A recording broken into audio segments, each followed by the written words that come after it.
Chapitre 22. La mort de Joseph.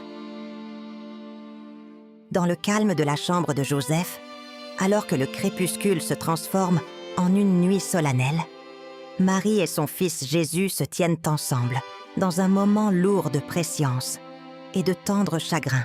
Les yeux de Marie, remplis à la fois de chagrin et d'une foi inébranlable, se posent sur son époux bien-aimé et père terrestre, Joseph, dont la vie approche de sa dernière heure. D'une voix tremblante d'amour et de résignation, elle parle doucement à Jésus. « Je vois que le moment de la mort de Joseph est proche, comme tu l'as prévu pour ton serviteur. Que sa mort te soit aussi précieuse que sa vie, car il a été mon époux et le Père terrestre que tu as choisi d'honorer. » Jésus, dans les moments calmes de la perte imminente, répondit avec une douce assurance. « Je l'assisterai et lui assignerai une place parmi les princes de mon peuple, si élevée qu'elle deviendra l'admiration des anges et fera éclater les plus hautes louanges à tous les hommes. » Ces paroles, calmes mais remplies de promesses divines, semblaient combler le fossé entre le chagrin mortel et l'espoir céleste. Pendant plusieurs jours longs et poignants, Marie et Jésus sont restés à ses côtés, lui prodiguant de tendres soins. La chambre, faiblement éclairée par une seule bougie vacillante, était le témoin silencieux des prières chuchotées et du doux murmure des adieux. Joseph, frêle et pourtant digne, trouva la force de prononcer ces derniers mots. « Tu es bénie entre toutes les femmes et élue de toutes les créatures. Que les anges et les hommes de toutes les générations viennent louer et exalter ta dignité. J'espère contempler ton visage glorieux dans la patrie céleste. » Marie, les larmes aux yeux, lui prend tendrement la main et la baise, comme pour sceller le lien qui les unit pour la vie.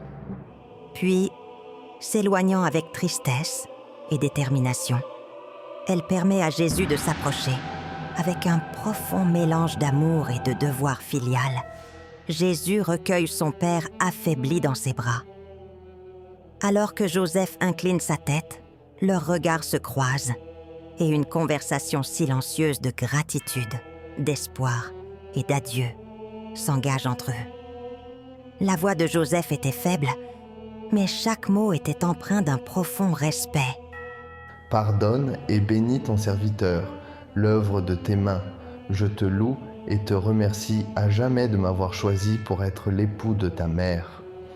Que ta grandeur et ta gloire soient peintes ma gratitude éternelle. » Sa voix, empreinte d'une extase tranquille, semble résonner dans la petite pièce alors qu'il s'abandonne à l'inévitable.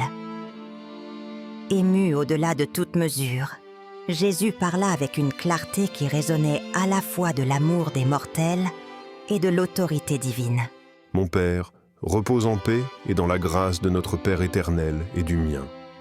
Et aux prophètes et aux saints qui t'attendent dans les limbes, apporte la joyeuse nouvelle de l'approche de leur rédemption. » À ces mots sacrés, tout l'être de Joseph fut soudain enveloppé d'une lumière magnifique et rayonnante.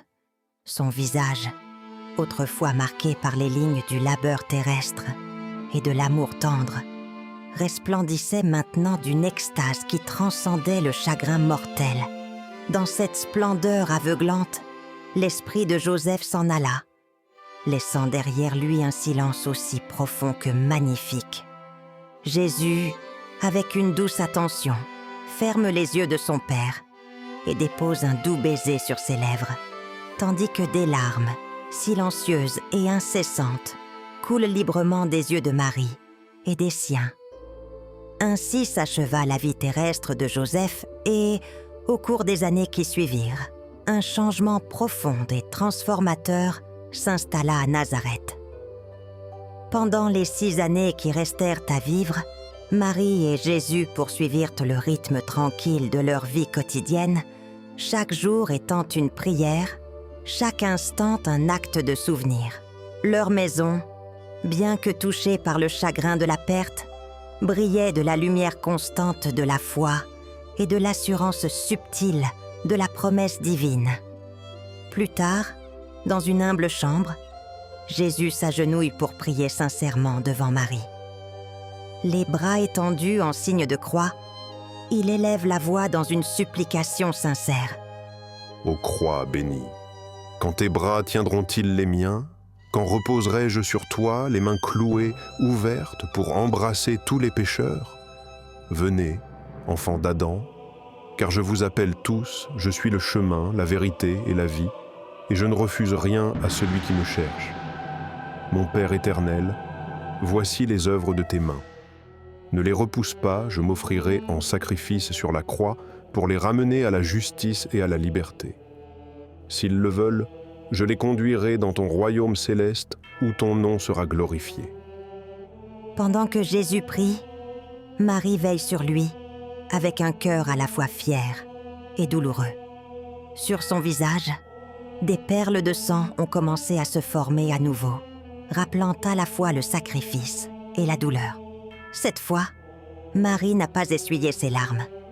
Au lieu de cela, avec la douleur brute du cœur d'une mère, elle a parlé d'une voix douce et suppliante. « Ô enfants des hommes, ne voyez-vous pas à quel point le Seigneur tient à son image en vous? Si je pouvais unir vos cœurs aux miens, pour que vous l'aimiez et lui obéissiez, heureux ceux qui restent fidèles à leur Père, honorés par sa droite. Dieu éternel, comment les mortels peuvent-ils se détourner d'un amour aussi parfait?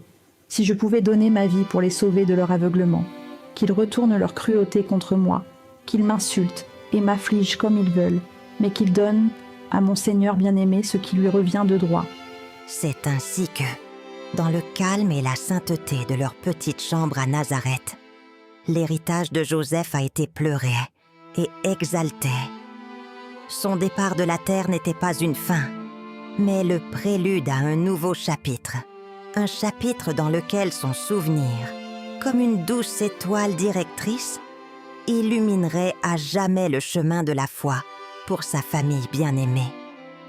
Marie, rayonnante de chagrin et de grâce, et Jésus, devenu un homme pleinement conscient de son destin, ont continué à honorer l'héritage de Joseph par chaque acte d'amour, chaque mot de prière et chaque humble travail au cours des jours qui s'étendaient jusqu'à l'éternité.